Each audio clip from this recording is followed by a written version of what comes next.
नूह अलैहिस्सलातु वस्सलाम अपने बेटे की सारी जिंदगी तरबियत करते रहे मगर वो काफिर निकला। आखिरी वक्त में नूह अलैहिस्सलाम को अपने बेटे पर कितना प्यार आया कि मेरी किश्ती में सवार हो जा। बेटा कहता है सआवी इला जबली यासिमुनी मिनल मा, मैं पहाड़ पे चढ़ जाऊंगा जो मुझे पानी से बचा लेगा। पैगंबर को अपनी औलाद से बहुत मोहब्बत होती है, बहुत ज्यादा है, जैसे याकूब अलैहिस्सलाम को थी ना अपने बेटे से। कितना दर्द होगा उस वक्त नूह अलैहिस्सलाम के दिल में, कैसे तड़प रहे होंगे। लेकिन बेटा बाज ना आया। वहाल बैनहुमुल मौज फकान मिनल मुगरकीन, एक मौज आई और उसको गर्क कर दिया। नूह अलैहिस्सलाम ने अल्लाह से दुआ मांगी, इन्नब्नी मिन अहली, ऐ अल्लाह मेरा बेटा मेरे अहलो आयाल में से है, तूने तो वादा किया था तू मेरे अहलो आयाल का ख्याल करेगा। अल्लाह ने क्या फरमाया, इन्नहु लैसा मिन अहलिक, ये तेरे अहल में से नहीं है, इसका अमल ठीक नहीं है। फला तसअलनी मा लैसा लक बिही इल्म, दोबारा ये सवाल मुझसे मत करना।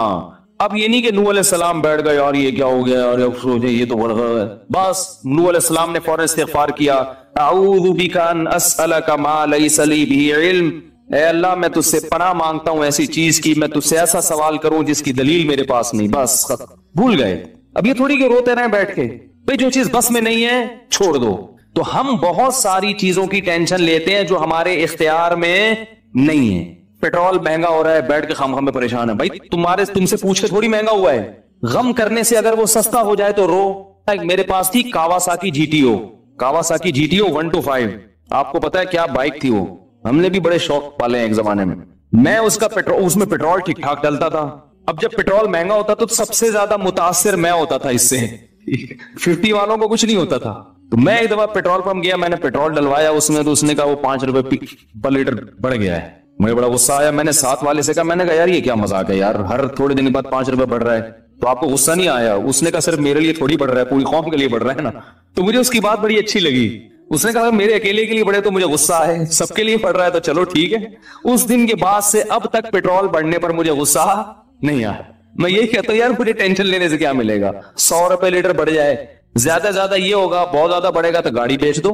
भाई नहीं, हमारे कंट्रोल से बाहर हो गई है, गाड़ी बेच दो, दोबारा आ जाओ, टैक्सी पे आ जाओ, फिर भी है तो फिर रिक्शे पे आ जाओ, फिर चिंची पे आ जाओ, फिर पैदल हो जाओ। जो चीज इख्तियार में नहीं है उसकी टेंशन लेना हमाकत है। बात आ रही है समझ में? इसी तरह याद रखो औलाद की तरबियत का मामला है।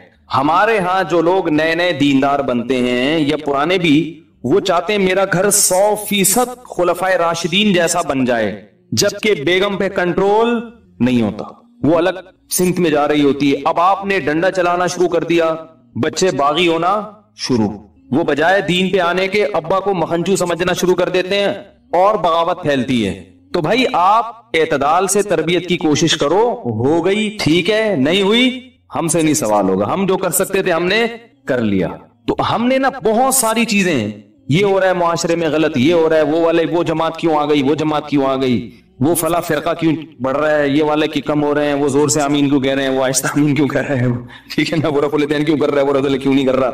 मेरा एक उसूल है, मैं जब किसी टॉपिक पर बयान करता हूं तो मुझे जब भी कोई ऐसे इख्तलाफी मसाइल पर बयान होता है ना, तो अक्सर लोगों के फिर व्हाट्सएप पे मैसेज आना शुरू होते हैं, आपने जो ये बयान किया इसमें ये वाली बात, हालांकि उस बात का जवाब उसमें मौजूद होता है।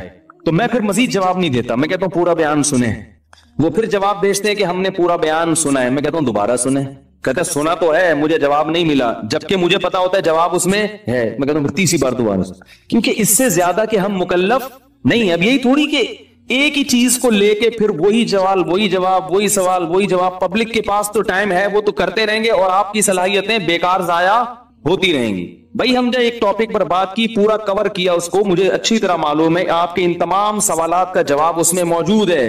अब बार बार सवाल करोगे तो हम नए सिरे से जवाब देके टाइम जाया, ये टेंशन है खामखा की क्यों पाले। टेंशन पता है क्या होती है? टेंशन ये होती है कि यार इतनी तफसील से मैंने बयान किया फिर भी लोगों की समझ में नहीं आ रहा, हाय ये क्या यार, ये क्या है। इससे आप खामखा में आपके सर के बाल गायब होते रहेंगे। तो हम यही कहेंगे अल्लाह हमसे जो हो सका था हमने कर दिया, अब समझ में आना समझाना किसके बस में है? अल्लाह के बस। नबी की बात सबकी समझ में नहीं आई और अल्लाह ताला ने नबी को कितनी तसल्ली दी है कुरान में। नबी को बार बार कहा कि आप जो समझा रहे हैं फिर भी ये नहीं समझ रहे तो टेंशन ना लें। क्यों? नबी को अगर ज्यादा टेंशन होगी तो काम कौन करेगा? कुरान में سینکڑوں آیتیں ہیں جو صرف تسلی پر مبنی ہیں، جن میں نبی کو کیا دی جا رہی ہے؟ تسلی. لعلک باخع نفسک علی آثارہم، کہیں ایسا نہ ہو کہ ان کی ہدایت کے پیچھے آپ کی جان